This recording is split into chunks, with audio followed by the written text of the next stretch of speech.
प्रिय मित्रों, आज मैं एक ऐसे विषय पे बात करना चाहता हूँ जिस पर हो सकता है काफ़ी लोग आप एग्री न करें, और जो लोग इससे एग्री न करते हों वह अपना विचार स्पष्ट रूप से कमेंट्स में लिखें, जिससे मुझे और सोचने का एक स्टिमुलस मिले और मैं कहाँ गलत हूँ, कितना गलत हूँ, उसका मुझे एहसास हो। यह प्रश्न है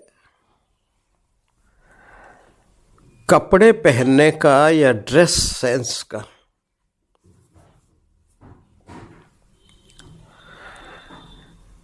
मैं जब छोटा था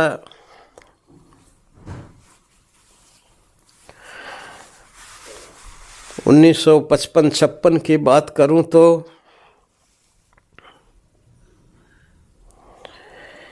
किसी औरत का फोटो पैंट और शर्ट में देखकर भी बुरा लगता था। जैसा मैंने आप लोगों को बताया है कि मेरा ज़्यादातर बचपन राजस्थान में सीकर और बीकानेर में गुजरा, और इन दोनों जगह की, शेखावटी की और मारवाड़ की या बीकानेर जैसलमेर की ड्रेसेस इतनी खूबसूरत थीं, खास करके फीमेल की और मेल की भी, कि आज का व्यक्ति कोई भी उनको देख करके दंग रह जाएगा। और अब तो मैंने पिछले 30 सालों से किसी भी व्यक्ति या औरत को वो ड्रेसेस पहनते हुए देखा ही नहीं है। वो इतनी रंगीली, इतनी सौम्य और इतनी मेहनत से बनती थीं कि उनको बनाना मात्र ही एक बहुत कला का काम था, और पूरी ड्रेस तो एक कलाकार का नमूना होती थी। जब मैं सीकर में था, ये 56 की बात रही होगी, जब नया पैसा शुरू हुआ तब की बात है। मेरा सबसे अच्छा मित्र रमजान था। यह रमजान एक सिया मुस्लिम फैमिली थी जो मेरे घर के सामने ही कोने में रहा करती थी। मेरा आना जाना उस रमजान के घर और रमजान का आना जाना मेरे घर बहुत हो गया, और दोनों फैमिली बहुत ही नज़दीक से एक दूसरे को जानने लगी। ओरिजिनली वो राजपूत थे, कन्वर्टेड टू इस्लाम, और वह कपड़े बनाने का, लेडीज़ के कपड़े बनाने का काम किया करते थे, और लाख की चूड़ियाँ और दूसरे श्रृंगार की चीज़ें बनाने का काम किया करते थे। दिन भर उनकी फैमिली इस काम में टाई एंड डाई, कपड़ों की काट छांट, उनको रंगना, कलर देना, सुखाना, फिर उनको सीना, वो सारा काम एक जगह पे ही उनके यहाँ पे होता था। मुझे यह सब देखने में बहुत आनंद आता था, इसलिए मैं अक्सर जब स्कूल से आ जाता और अपनी पढ़ाई करके मैं रमज़ान के घर ही चला जाता था और मेरा खाना पीना रात तक वहीं होता था और मैं उनको ऑब्ज़र्व करता रहता था और जहाँ तक जो काम वो मुझे बताते थे वो काम भी मैं करता रहता था। जैसे लाख की चूड़ियों को जोड़ना या उनको डिब्बों में रखना। तो ऐसा जो छोटा मोटा काम बच्चे कर सकते हैं उसमें उनकी मदर मुझे लगाई रखती थी और मैं करता रहता था और उस चीज़ का आनंद लुत्फ़ उठाता था। वो ज़िंदगी का सबसे बड़ा आनंद था। इतने में खाने का समय होता, मेरी माँ आवाज़ लगाती थी, लेकिन उससे पहले ही रमज़ान की माँ मेरे को खाना खिला चुकी होती थी और वो उनको बोल देते कि थोड़ी देर बाद आएंगे, खाना खा लिया है। और मैं बड़े आराम से वापस घर जाता था। वैसे ही रमज़ान जब भी मेरे घर में होता था तो वो खाना मेरे साथ ही खा लिया करता था। हम दोनों बहुत गहरे मित्र हो गए और अगर मैं ये कहूँ तो गलत नहीं होगा कि मेरे जीवन का वो पहला मित्र था, फ्रेंड था। हम दोनों हम उम्र थे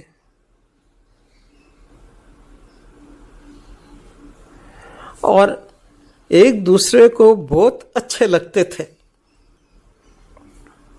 व्यवहार के कारण। व्यवहार में मैं कभी अगर स्कूल में देर हो जाती थी तो वो ही उसी को बुला के मुझे छोड़ने के लिए कहा जाता था।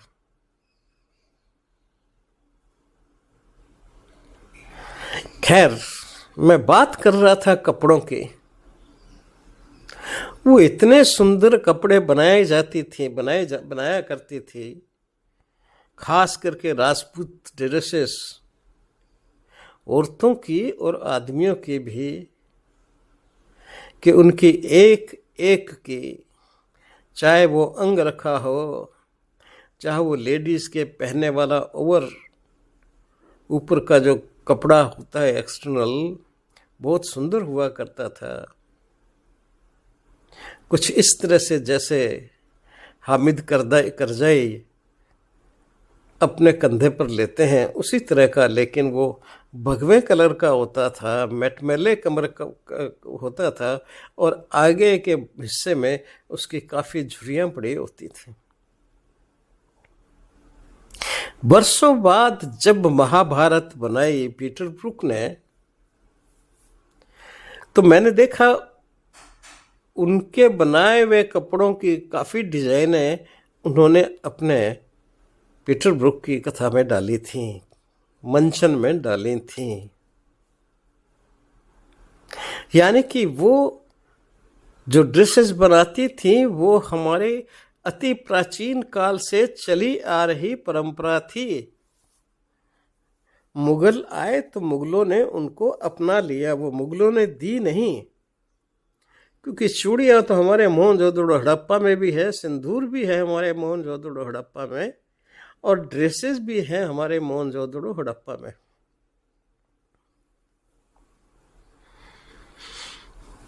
और वो सी मिलती जुलती ही वो सारी चीज़ें बहुत सुंदर तरीके से बनाई जाती थीं। हो सकता है आजकल हम किसी म्यूजियम में देखने जाएं तो वो सब सामान मिले, लेकिन वह उस ज़माने में 56-55 में एक आम लेडीज़ भी जब घर से बाहर निकलती थी और कहीं दूसरे के घर जाना हो तो उनको पहना करती थी। उसी तरह से वो सारा श्रृंगार का सामान भी लाख से और चांदी से बनाया करते थे। चांदी का आवरण होता था और उसको शेप देने के लिए लाख का उपयोग किया जाता था। यह लाख का और टाई एंड डाई जिसको आज कहते हैं, उस वक्त उसको बूंदी का और लाख का काम कहा जाता था। तो हर तरह की डिजाइन बनाने में मास्टर थे।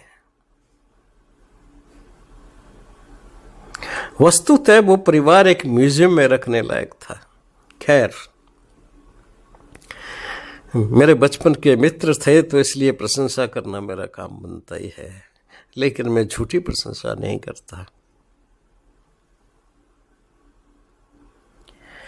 उसी तरह से जब मैं बीकानेर आया तो वहां की ड्रेसेस देख करके ही मैं दंग रह गया। सीकर में कि मैं बहुत छोटा था इसलिए ज़्यादा स्वच्छंद रूप से इधर उधर नहीं घूमता था, लेकिन बीकानेर आने तक मैं 7वीं क्लास में आ चुका था और स्वच्छंदता से इधर उधर घूमना मेरा काम हो गया था। तो मैंने जो वैरायटीज कपड़ों की देखी औरतों की, और बीकानेर में खास बात थी, आप जो ड्रेस पहनी है उसकी स्टाइल को देख के ही आप वो किस कम्युनिटी को बिलोंग करती हैं आप बता सकते थे। बनियों की ड्रेस का एक अपना रुझान था, राजपूती ड्रेस का एक अपना रुझान था, महेश्वरी का एक अपना रुझान था, जैन लोगों का एक अपना रुझान था, और दूसरे जो ग्रुप के लोग हैं उन सब के अपने अपने रुझान थे, और कोई किसी से कम नहीं था। और उन सबको देख करके आप ये पता कर सकते थे कि वो किस कम्युनिटी को बिलोंग करते हैं या करती हैं। मूंछों की कितनी स्टाइल्स थी वो बीकानेर और सीकर दोनों में मैंने देखी। पगड़ियों की स्टाइलें भी देखी, कुर्तों की स्टाइल्स भी देखी, धोती पहनने की स्टाइल्स भी देखी, और अंगरखा पहनने की स्टाइलें भी देखी। अंगरखा की, जिसको आप आज शर्ट कहते हैं, उसकी इतनी ज्यादा वैरायटीज थी और इसमें उतनी सुंदरता थी उसको बनाने में, कटाई में, छटाई में और उसके ऊपर वर्क करने की। चाहे वो काम सिल्क का हो, चांदी का हो, और बहुत बड़े जो राजा महाराजा हैं उनमें सोने का हो, वो सब एक बहुत ही आकर्षक और सुंदर लगने वाला। और शहर में जब निकलते थे या किसी भी गैदरिंग में जाएं तो मैं तो सिर्फ इसी चीज का आनंद लेता था कि लोगों ने किस तरह के कपड़े और गहने पहन रखे हैं। गहने भी एक से एक सुंदर, कल्पना नहीं कर सकते आप। सोने चांदी से लदी हुई औरतें, जो खानदान रिच थे वो सोना लगाते थे, और जो खानदान उतने रिच नहीं थे वो चांदी पहनते थे। चांदी उस जमाने में बहुत सस्ती थी। सो चांदी और सोने के गहने से लदी हुई औरतें और आदमी भी चांदी के गहने पहनते थे। वो सब को देख के मेरा मन बहुत आनंदित होता था। खास करके गणगौर के फेस्टिवल पे जब सब लोग सज धज कर आते थे, दिवाली के फेस्टिवल पे, होली के बाद राम राम के दिन, और या किसी शादी में या किसी और फंक्शन में, डांडिया में, यह सब देखना एक बहुत ही अच्छा दृश्य प्रकट करता था। चाहे रमजान हो, रमजान एक त्योहार भी आता था, ताजिए जिसको कहते हैं, ताजियों का हो, कुछ भी हो, लोग अपनी परंपरागत ड्रेसेस पहन के आते थे जो एक से एक सुंदर थीं।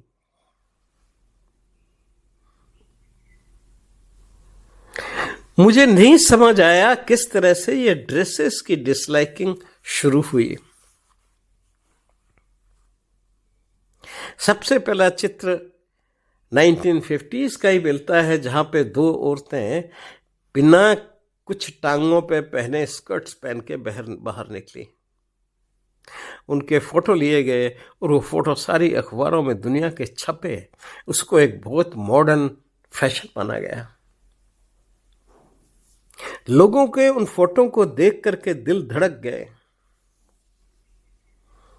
उसके बाद एक पैंट पहनना साधारण सी बात हो गई।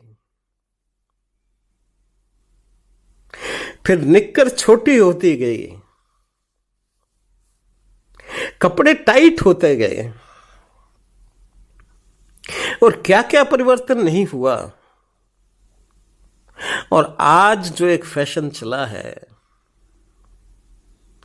वो बिल्कुल टाइट कपड़ों पहनने का, जिससे कि बॉडी का एक एक अंग दिखाई दे, या फिर उसका कंटूर दिखाई दे, या फिर ऐसा कपड़ा जो आपके शरीर के तन को, मिनिमम तन को ढके, खास करके औरतों में, वुमेन्स में आ गया। नीचे के लोअर इस तरह के ट्रांसपेरेंट आने लगे कि जिसमें आपकी हर चीज टांगों पे दिखाई दे, यानी कि आपकी टांगें आपने जो पहन रखा है उससे बाहर दिखाई दें। इतने ज्यादा टाइट और इतने ज्यादा स्किन के साथ में स्किनिंग कपड़े होने लगे कि आपकी सारे बॉडी का स्ट्रक्चर सामने दिखाई देता है। मैं तो ऑटोप्सी सर्जन हूं। जिंदगी में लाखों बॉडीज, डेड बॉडीज को देखा होगा। एक नंगी बॉडी को देख करके कहीं भी, कभी भी आपको उसमें खूबसूरतता नजर नहीं आ सकती, सुंदरता नजर नहीं आ सकती। यह शरीर इतना विचित्र बना हुआ है कि इसको नग्न रूप में देख के कोई भी व्यक्ति आनंदित नहीं हो सकता।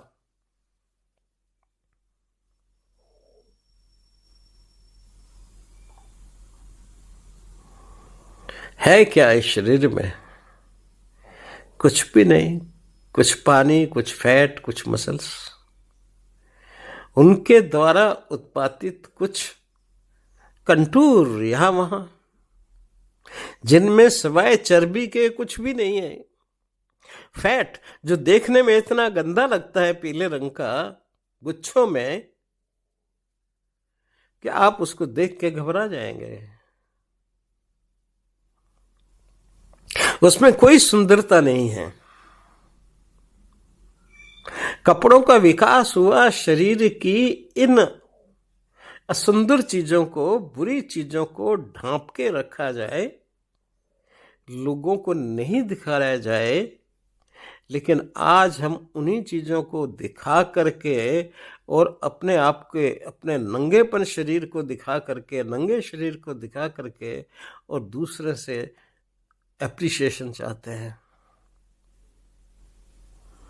छोटे छोटे बच्चियां, छोटे छोटे बच्चे, बड़े बूढ़िया, यहां तक कि मैंने 60 साल की औरत को, जब मैं एक ट्रांसपेरेंट नीचे एक वो पहने हुए लोअर देखता हूं जो बिल्कुल स्किन से चिपटा हुआ है, मेरी आत्मा हिल जाती है। तुम क्या दिखाना चाह रहे हो? यह बुढ़ापे का सबसे भद्दा प्रदर्शन है। यह शरीर का सबसे भद्दा प्रदर्शन है। शरीर में हमने माना है, भारतीय संस्कृति ने, हिंदुओं ने माना है कि शरीर भगवान का मंदिर है। हम सब में भगवान बैठे हैं बराबर से, इक्वलिटी से। और उस भगवान के मंदिर का नाम है शरीर। इस शरीर को सुच्चा रखना, साफ रखना, पवित्र रखना, ये हमारी जिम्मेदारी है, जिससे हम अपने शरीर को भगवान के लायक बना सके। भगवान को कहीं नाली में तो नहीं आप उनका मंदिर बनाएंगे, एक अच्छी जगह मंदिर बनाएंगे। इस शरीर रूपी मंदिर में भगवान को प्रस्थापित रहने के लिए, उसकी सेवा करने के लिए हमें एक बहुत अच्छे सुंदर जगह की जरूरत है, और वैसा ही हमारा शरीर है। यह एक पवित्र मंदिर है, ये एक पूजा का स्थान है। हम इसके साथ खिलवाड़ नहीं कर सकते, इसको पवित्र नहीं कर सकते। इसको एक विषय यानी कि पाप यानी कि सेक्स का सिंबल नहीं बना सकते। यह बहुत पवित्र चीज है, इसको मंदिर की तरह सजाना है, जो सुंदर लगे लेकिन देख करके आपकी आत्मा पर ज्वलित हो, आपके मन में अच्छे भाव आए, आपके मन में पूजा का भाव आए, न कि आप में सेक्सुअल भावनाएं आए। इस मंदिर को तुम लोगों ने क्या बना डाला है। मैं जब बच्चों को, बूढ़ों को, औरतों को, जवान सबको देखता हूं, मुझे अपने आप पे शर्म आती है। और उस भग्न शरीर में, भद्दे शरीर में, मोटे शरीर में, गंदे शरीर में, जिसको आपने कपड़ों से और गंदा कर लिया है, गंदे कपड़े पहनकर, अधूरे कपड़े पहनकर, ट्रांसपेरेंट कपड़े पहन करके, छोटे छोटे कपड़े पहन करके आप उसको किसको मनाना चाहते हैं। दूसरों के मन में एक सेक्स की भावना जगा के आपको आनंद आता है, आपको अच्छा लगता है कि आपके लिए उनके मन में रिस्पेक्ट की भावना न आए, उनमें एक सेक्सुअल एक्साइटमेंट आए, तो आप बहुत खुश होंगे। यही तो पर्पज है ना अपनी टांगे दिखाने का, हाथ दिखाने का, और शरीर के दूसरे भागों को दिखाने का। और क्या पर्पज हो सकता है सिवाय दूसरों की भावनाओं को, सेक्सुअल भावनाओं को जगा करके और अपने आप खुद आपके मन में आनंद लेने के सिवाय और क्या भाव हो सकता है। दूसरा भाव कोई हो ही नहीं सकता कि ये सब जो कंटूर बनाए गए वो इसी पर्पज के लिए बनाए गए थे, उनका काम ही यही है।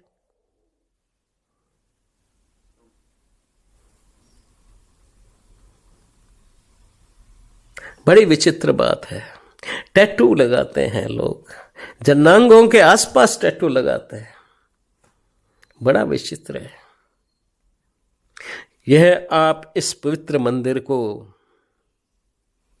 जो दुनिया की सबसे अत्यधिक पवित्र जगह है, वो हमारा शरीर, जिसमें भगवान खुद निवास करते हैं हर व्यक्ति में, आप उसको अपवित्र कर रहे हैं, उसका अपमान कर रहे हैं, उसको जुठला रहे हैं। बंद करिए ये सब, अपने शरीर को समझिए। आप दुनिया का एक बहुत ही नायाब नमूना हैं, आप एक श्रद्धा की चीज हैं, आप एक पूजनीय व्यक्ति हैं। आप इसलिए पूजनीय हैं कि आप में भगवान का निवास है। उस भगवान को अपने अंदर रहने के लिए आप अपने शरीर को उसके योग्य बनाइए, न कि अयोग्य। धन्यवाद।